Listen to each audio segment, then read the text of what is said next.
Hello and welcome to the Say Yes Movement podcast with Heather and John, helping you with your professional and personal growth, helping you say yes to all the scary stuff. Hey Heather, how's it going? It's going good, John. It's going good. How's it going with you? You know, it's great. I had to pause there for a sec. I don't know why, but I'm like, I don't know if it's just because the holidays are like just around like the holidays. Christmas is just around the corner, and there's a lot of different things going on. There's end of year wrap up that's also happening. Um, yeah, there's just a variety of different things that are kind of like all hitting me at the same time. So yeah, I love feeling. that. And we have to celebrate, sometimes when we feel a little bit jumbled and there's lots of activity going on. But I don't know about you, but for me, this reflection process that we're going through, Mm, looking at the year, and you said something just before we went live that sort of like you just dropped this bomb on me and then left it. So we have to talk about what you said just before we went live. Why don't you tell our audience what it is that you opened up in my head?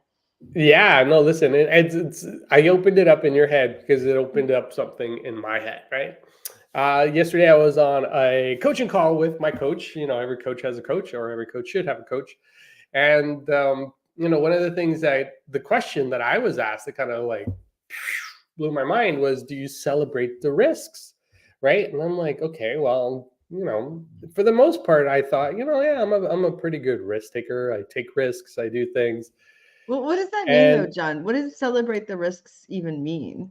a risk is, when he said a risk, he indicated that let's define what a risk is. So, risk is really pushing yourself outside your comfort zone, something that just Mm, makes you go, right? Like uh, doing that thing that that if you did it would make you feel different, right? So, that's, mm. taking a risk, doing something that you're really uncomfortable with. And one of the questions that he asked was, what's think about the risks that you took over the last quarter, and let's just take a moment to reflect on those things. And I'm like, I don't know if I have anything that I, anything that I felt. And we all have different tolerances of risk. This is something that you mentioned before we got started. We all have a different level of risk, right? Because once you get used to something at this level, that just becomes normal. That's your new standard, right? And David celebrating courageousness. I love it.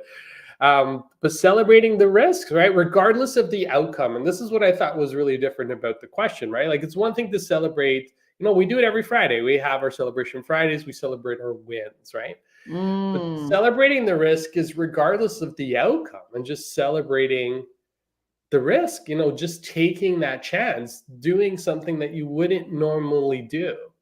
It's interesting And, because that's exactly what we do. We wait for the win. We wait for the end mhm. result. We wait till we've won the race or we've run the marathon or we've done the Ironman to celebrate, as opposed to celebrating even signing up for that Ironman or Yeah. doing, signing up for something that's going to scare you a little bit. And so I love this concept. And in fact, we can infuse it into our Friday celebrations.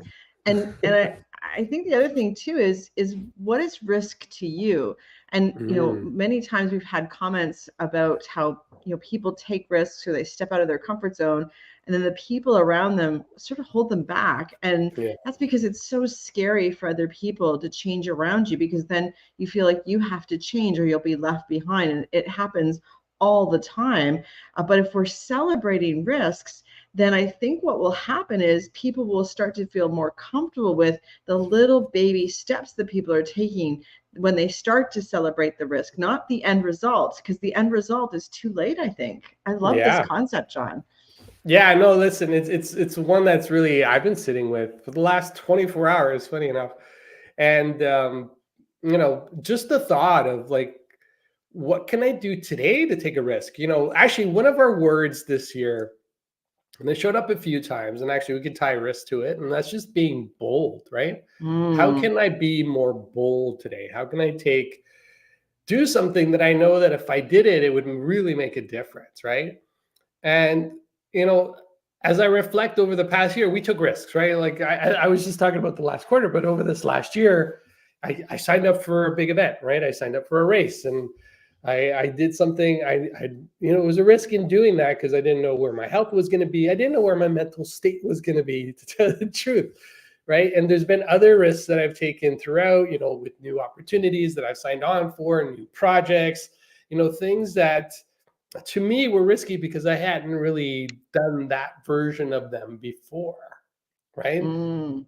And the one thing that it's really made me realize is how much I've grown over this past year because I've taken these risks. And Heather, I don't know if there was actually. I'll ask you. So, what would you say were like one or two risky things that you did this year?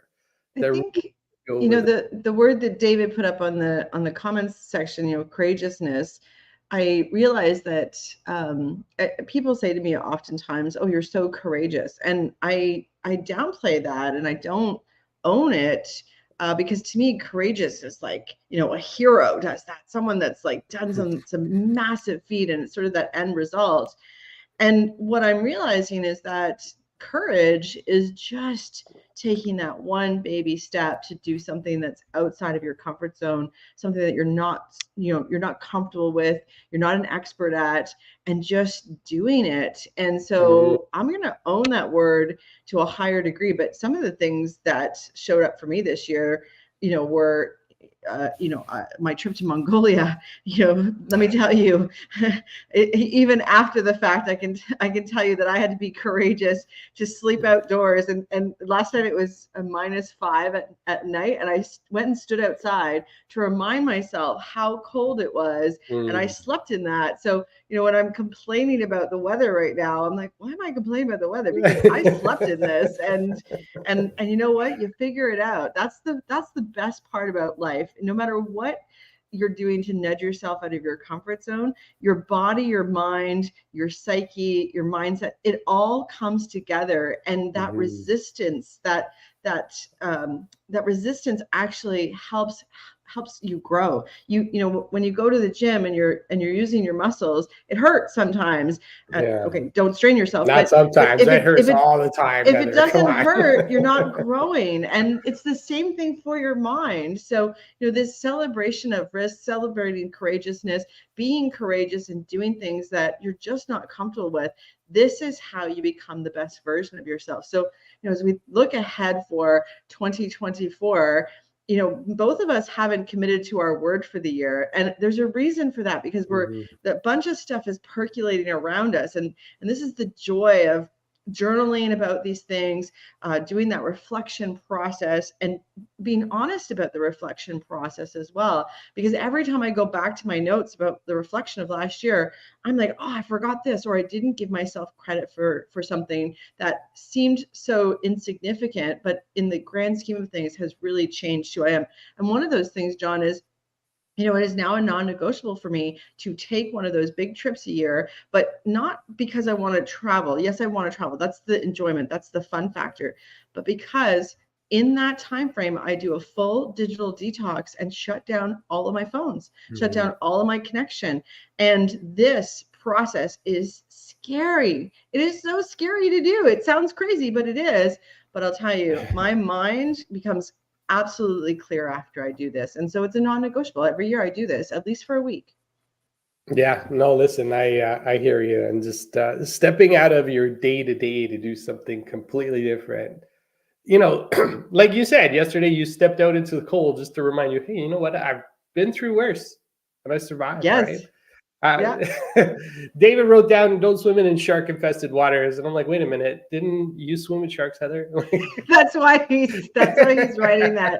Yes, when I got and this is a great story. And actually, let me tell this story. So I wanted to get my scuba diving license. And of course, if any of us have ever seen the movie Jaws, I'm afraid of sharks just like any other human being on this Yeah. planet. And the movie Jaws, did not help that. And that soundtrack of na na na na na na na, like we can all play it in our head. And so when I got my scuba diving license, what I decided was that my very first open water dive, after I passed, would be in the ocean with sharks, because that's what I was the most afraid of. And so I signed up to do that in Bahamas. And I have the craziest picture, John, of me swimming with the sharks. It looks photoshopped. It doesn't even look real. But there was a moment where the shark was so close that I could actually see the reflection of my face in his eyeball. And it was Wow. not, it was absolute fear. Let me tell you, the face that I could see was absolute fear. And it's a funny picture because one picture that I have is of me just on the bottom of the ocean, and you can see my bubbles going up. And then the shark goes by, and I stop breathing, so there's no bubbles going out at all. So that was my mantra, and it's actually been my mantra for a long time since then, which is just breathe, just take a breath, because at that moment in time, they tell you, of course, don't move because the shark will think you're food. So the only thing I could do was breathe. And so I took, that deep breath and just calm myself down. And, that's a celebration moment. That's what we're talking about when we say celebrate the risk. I should have celebrated that I just breathed. And that's what we're talking about here is those little micro moments that are going to forever change your life. But they're a moment in time that we have to stop and celebrate. Yeah. No, listen, wow. I love the story. I think I've swam with sharks, nurse sharks, which are like dangerous or anything. But yeah, no, it's yeah, don't swim. Maybe that's the risk you gotta take today, David. You gotta jump in the water with the sharks, right? That could mean so many different things. I love it. But yeah, you know what? It's just thinking about what can I do today to take a risk? What can I do to push myself out of my comfort zone? And the one thing that we continued to talk about on the call was when you take the risk and you take more of them more often, you just create a new level of awareness. You create a new level of risk taking, right? And I think about this year, would I be where I am today if it wasn't for the risks that I took? And the truth is, no, I wouldn't be, right? Like I wouldn't be teaching, right? Like I wouldn't be, working on certain engagements if it weren't for taking different risks. And these have all made me a different person. But one of the things that also showed up in the call yesterday was, you already have what you need inside of you to do whatever it is you want to do. And you just got to get past that mental block. And that's it, right? Like, what's the big deal? I'm just going to ask you for something. And I'm going to do a reach out, or I'm going to jump in the water. Maybe it's in a shark cage inside of, shark infested waters, whatever that is, you do it. And, we talked about this on an earlier episode this year, bungee jumping, right? Like I've done bungee jumping, and I'm like, well, look at all these people. They're surviving with the bungee jump. I guess it must be safe enough. Why not just go and do it, right? And I'm always looking for evidence of what works. And the one thing that I learned in taking risks this year is I can do anything I really set my mind to. Well, and I can pick up and learn anything, right? Yeah, and I think the important factor here is none of us are going to be good at this the first time. And John, you sent me a funny video or a picture of us on one of our very first podcasts, and the evolution has happened, and the evolution started way before that when you decided, I think 6 years ago, that you're going to do one speech every single day. So 365 days, you committed to it. So this leveling up and this celebration of risk. To me, and when you told me that, John, I actually thought it was crazy. I thought, man, this guy is crazy to commit to 365 days. I can't even commit to what I'm doing next week. And then, but it influenced me in a way that it's like, am I actually committed to something for that long? There's something in my life that I'm committed to doing every single day, non-negotiable, to help level up my game. And the answer at the time was no. And I actually think maybe it may still be no. I can't think of one thing that I do every single day. I mean, there's some things, but there's other incremental changes that I've made. But you made a full stop. I am committed 365 days and declared it to strangers, to me. And you knew I was going to hold you accountable to that. So, I think that's another part of it is how many people can you bring in and influence? Because still, that was 5-6 years ago, and I still remember that conversation. I still remember my mindset, and I still remember how it pushed me out of my comfort zone just a little Yeah. bit more. Thank you for that. But so here's the thing, and here's, when we were on our call last week, when we were doing our goals and reflection workshop, which if you want to, you can still catch the replay. We're going to be sharing that with you. One of the questions that came up was, when you have a goal and a vision like that, should you share it with people, right? Because there's two schools of thoughts, right? One school of thought is just do it, and when you've accomplished it, then share it with people. I am of the opposite school of thought, where share it with the world and have the world keep you accountable. But here's the thing, and I think this is the thing that really shifted for me this year, was sharing it with people that I felt were going to support me through this. Right? Because there's a lot of times you're going to share stuff with people that, they're going to be the naysayers. I think you got a speech in and around that. There's going to be the naysayers. They're going to say, like, why? Like, why would you do that? Like, listen, there were people this year that I met, and, I shared the vision of doing this Ironman 70.3. And they're like, well, why would you do that? Like, why would you want to put yourself through that? And I'm like, well, I just moved on. I'm like, well, because I want to. Why not? Right? Like, I would say, why not? And I would look for people that were there to support, right? And every big thing I did this year, I shared it with people that I felt would support me on this endeavor. And, the more I shared it, the more of those people showed up, because I just expected more people to support me as I was going through this. And, when I look back and I watch the videos and I look at all the different things that have come through from social, as I was posting things, the support was just unwavering from that community, right? Like, it blew me away. And this is why I'm a big fan. And, we both are, right? We shared our vision of impacting 1 million people, and we've had people share our podcast with other people. We've had people, forward our podcast to friends and family. That to me was because the vision was big enough, and we just found the right group of people. And that's how and this is part of the weeding out process. This is how you figure out who's there for you and who's not there for you. It's interesting that you say, tell the people that support you. And I am 100% agreement with that. But I am also of the school of thought, just tell anyone that's willing to listen, because usually the people that are saying those things like, why would you do that? They're not asking you that question, John. They're asking themselves, why am I not? And maybe their version of an Ironman is just getting up and doing some squats or some push-ups that day. And so, think about what your baseline is, what their baseline is. It's not close at the moment in time, but maybe you just nudge them to move their baseline just a little bit forward, a little bit up, so that they're leveling up. And they may never do an Ironman, but they will know that it's possible. Especially, as we share and are vulnerable with our before and after photos, what decisions we had to make. And, I love showing my before and after photo, one, because I'm proud of it, but two, because I want to bring focus to the person that made a decision. My past self made a decision to become my future self.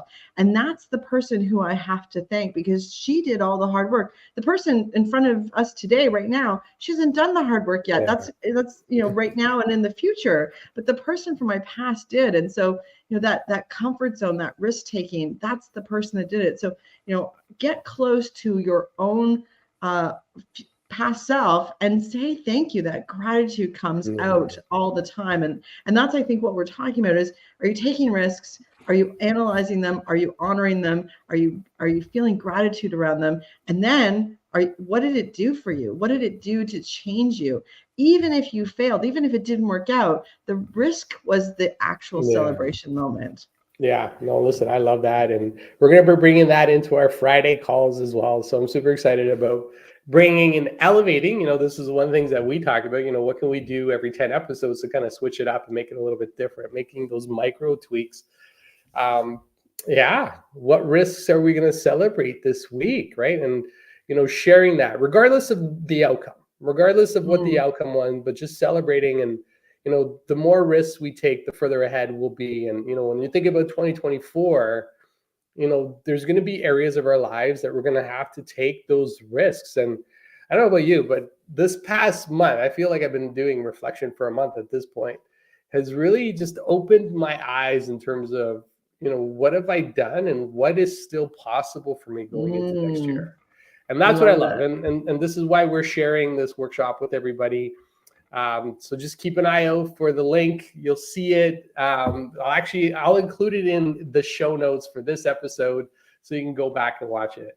I can't believe we're already at time. So Heather, what's our takeaway? What's our takeaway for today? There's two takeaways. One, go and watch the workshop on goal and reflection. We give you a 5-step process that is a daily action. It's so micro small of an action that you can do this every single day, but it will catapult you into 2024. And you don't need to wait till 2024. You can actually start the process today. And then one journaling question: what risks did I take in 2023 that I haven't celebrated and I want to celebrate? So those are the two takeaways. John, back to you. Yeah, no, thank you, Heather. Thank you for listening to this episode of the Say Yes Movement podcast. Just remember, when you shift your mindset, you shift your life. Wishing you all a great one. Talk to you all soon. Take care.